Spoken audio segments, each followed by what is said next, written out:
Blood Paradigm. By the Misunderstood Panther. Chapter 2. The Percolation and Indoctrination of Degeneracy Throughout the World. In the introduction we have dealt with the integral disposition which defines degeneracy. However, it would not be sufficient to only address and ascribe observable characteristics intrinsic to these people. Consequently, we will now attempt to coherently dissect the conduits and agents which endow the population with degenerate and decadent qualities. The primary factor which would inoculate this foreign disposition into a person would be an assemblage of expectations assigned by the government or the social organism as a whole.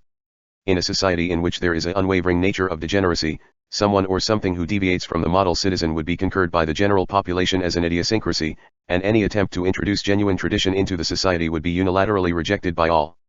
Should one live a traditional life, they may be labeled as a radicalized extremist. For some and for many, the only viable option is to give in to the system, and to cope and seethe with the way things are, which will only promote the existence and development of this degenerate society.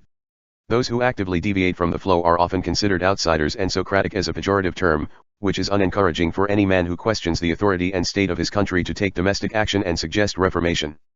This consequently generates a mob or herd mentality, which neglects individuality out of fear mechanism.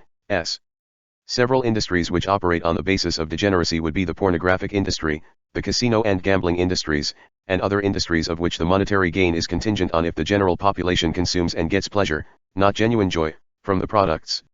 Let us recapitulate what is being articulated here. We have concluded that the mob mentality, which is constituted and assigned by itself and the influence of the government and several industries, is inherently degenerate in nature and is capable of exploiting the population, by enveloping everyone, who is incapable of resisting it, either out of fear or pressure, into itself. Likewise, we can also observe the media and the way information is controlled or tapered/interpolated accordingly to fit a narrative or agenda. This, yet again, is facilitated and lubricated by the pressure to never question authority and the way things are in a predominantly degenerate society. However, this is not to be confused with the frameworks of a traditional society, where you will find questioning perennial doctrine to be fundamentally impossible. Tradition is ironclad, infinitely fortified with the soul of the people which uphold it, and it is therefore immune to the obscuring and mutilation of a framework or thing, whereas something like a herd of people afflicted with degeneracy and atheism, are easily manipulated and able to be calibrated to any capacity of madness accordingly. Those who fail to see this parasitism are the ones being exploited. As the 20th century perennialist René Guénon coined it, intellectual myopia, it would not be inaccurate to suggest that there are men that are incapable in their current mode of being, to apprehend their dire circumstances.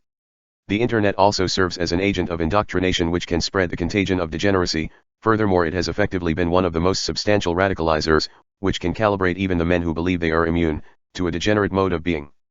To name some catalysts which magnetize people, we might suggest the earlier mentioned pornographic prevalency or grip that exploits the consumer herd, crystallizes slaves who were technically prisoners of their own device as any addiction manifests itself, through the user initiating the descent into habituation. This, in turn, expedites the systematization the degenerate intellect undergoes, which further distances oneself from liberation and cultivating faith. More on this, we can see a microcosm of the mob mentality earlier mentioned whilst viewing the more liberal portions of the internet, outcasts being labeled as cancelled for infringing the arbitrary political correctness of the community. Being that the majority of the internet is in fact liberal, having any kind of meaningful online presence as a figure is accompanied with the liability of conforming with the ordained model internet user, and renouncing any doctrine of these people is out of the question. We have reviewed a recurring theme of this monolithic and unilateral entity known as the mob of degeneracy and its inherent nature, and how it fundamentally operates. However, we should examine a representative constant to better expound the individual of a species, the mob. As we have understood the modern degenerate man to be victim to his own philosophy, it will become apparent that there can exist pseudo-intellectuals who have portrayed themselves as awake, or as some have referred to, as woke.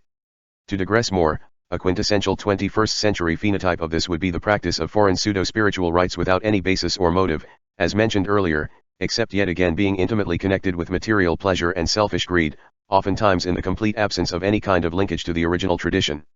An example we can predicate as an agent of appeasing the woke people, would be that of illegitimate witchcraft, or magic.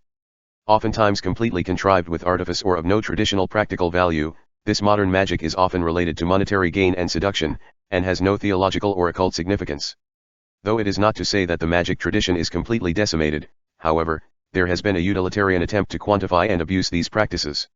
One rudimentary doctrine of many sects of traditional and legitimate magic, is that the tradition is to be kept secret and as a closed practice. Of course though, we have observed an inverse of this.